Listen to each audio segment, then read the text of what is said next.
Salut, dans cette nouvelle vidéo, on va vous montrer l'installation radio qu'on a terminée sur le MP11 de Kyosho. Ici, donc on a suivi la suite de la procédure pour monter les servos sur les petites platines, les accrocher à la boîte, puis fixer toutes les colonnettes ici que je vais vous montrer sur le châssis. On a également préparé tout ce qui est tringlerie, pour ensuite terminer sur la plus complexe, là, la gaz-frein, au niveau des réglages. Voilà, on regarde maintenant ce que ça donne sur le châssis. Donc on voit bien ici les colonnettes alu. Je précise ici, ce sont des colonnettes en aluminium. Il y en a 6 qui viennent fixer fermement tout le platine radio, où on a positionner le cerveau de direction, la ISRC B210.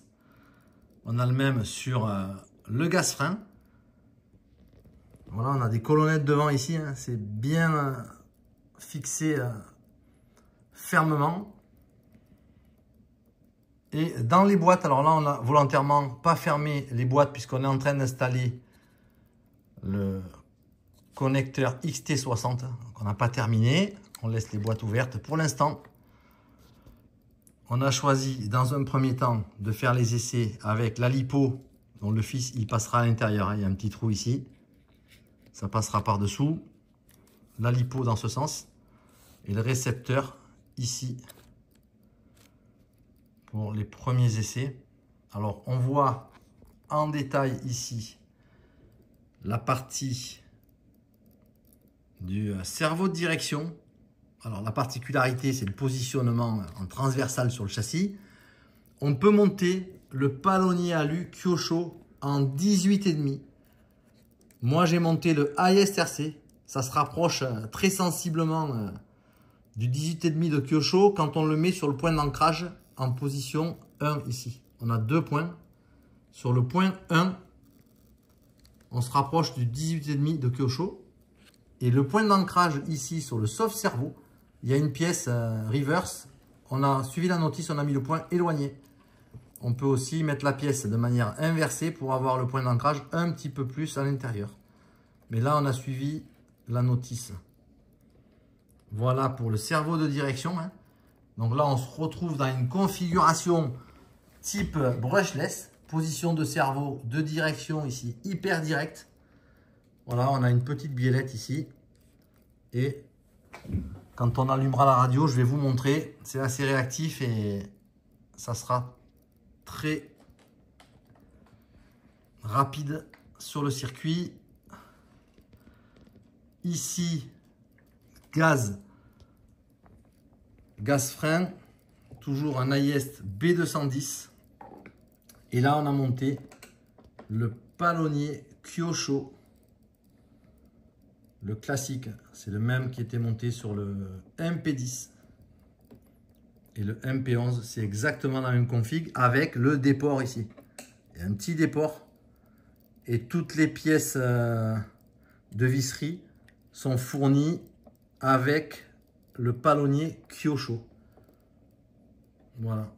Au niveau de la fixation des servos, j'ai mis mes vis spéciales titane pour fixer fermement sur le platine les servos. Et ces B210, ils ont à peu près 1 mm d'espace ici qu'on pourra voir sous. Voilà, les colonnettes sont un petit peu plus longues. Ça permet que le cerveau ne touche pas le châssis. Donc j'ai pas été obligé de les rehausser ici par dessous. Ça c'est important, hein. Si vous vous apercevez qu'en fonction du cerveau que vous montez, le cerveau touche le châssis, je vous conseille très sérieusement de le rehausser pour éviter des vibrations que pourraient remonter dans les cerveaux et ça pourrait les abîmer, les altérer. Voilà. Donc maintenant, on va allumer tout simplement notre radio. Ici, je l'avais laissé brancher sur le RX 482. Contact radio, la Sanwa MT44. On l'a mis Kyosho MP11. Waouh, ça fait plaisir ça. Et donc, on a ici la direction. Alors, je vais essayer de vous montrer en même temps. Voilà. Droite, gauche. On n'a pas fait les débattements, mais ces cerveaux, ils font absolument aucun bruit. C'est des cerveaux moteur brushless. Ici, on arrive en butée, aucun bruit. Même chose de l'autre côté. Hein. Donc après, quand on fera le setup définitif, qu'on la passera au banc, on fera les débattements de direction de manière beaucoup plus précise. Voilà, et ici, on est en direct. Hein.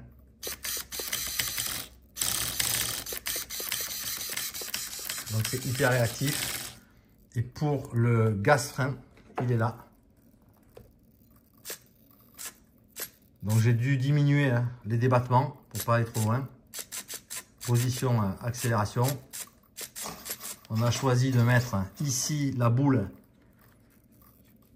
pour la fixer au carburateur. Voilà, on a pris la boule. Parce qu'il y en a un qui est comme une chape arrondie. On la creuse.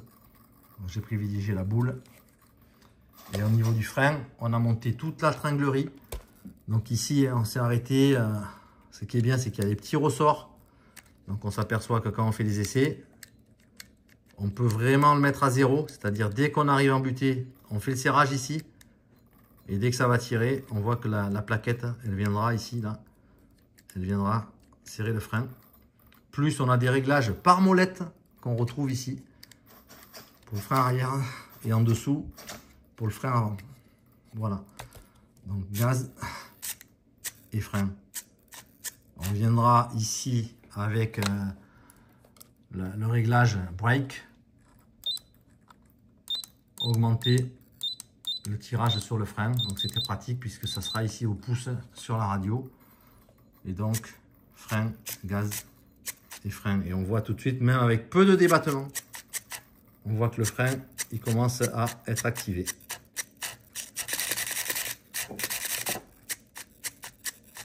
Voilà pour la présentation du platine radio et de l'ensemble de ces éléments. À bientôt pour une prochaine vidéo. Ciao.